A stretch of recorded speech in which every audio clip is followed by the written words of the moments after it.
السلام علیکم ورحمۃ اللہ وبرکاتہ. دی اسماعیل صدیق او مازیګر دی او د کلي مازیګر دی. ډېر خوند کوي او ډېر ماحول دی. باد لګي یخ باد لګي تاسو او ډېر خوندور موسم هم دی او بس چې کوم دی هغه په کده کې ټایم کې ختم شو. اوس چې واپس خپل ځای ته روان دی او موږ سره مازیګر انجوای کوي او مازیګر ډېر کشتۍ ولاړه ده او دا چې کته کیمرمین صاحب کته ونیوه کته کته چې لخ هم لګېدلی ده په کته مکمل طور پر لخ لګېدل ده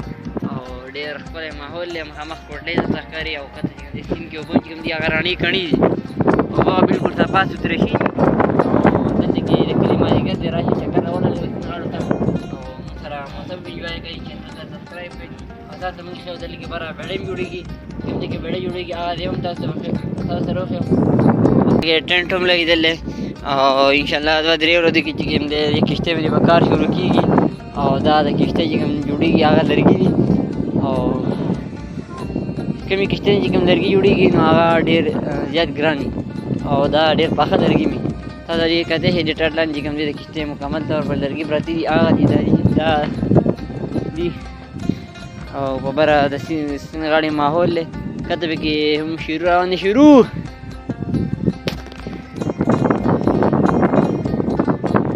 څه کوې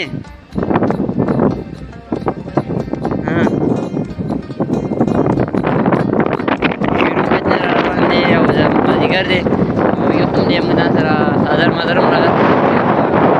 خوند کوي. تاسو کتلی شئ ورته په سیند په منځ کې چې کوم دی لخ هم لګېدل ده. سیند په منځ کې لخه لګېدل ده او اوس شروع را روان دی شروع څه ویل غواړې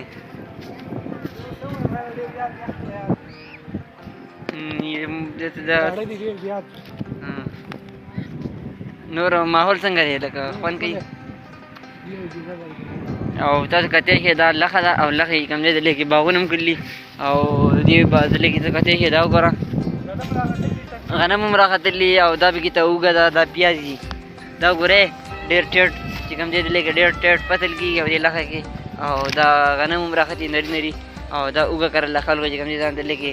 اوږې هم کري او دا پیاز دي او دا چې کوم دی پته نه لګي دا څه شی دی نري نري نري ونې پاڼې دي او پته یې نه لګي چې څه شی دی او په بره چې کوم دی ډېر ښکلی ماحول دی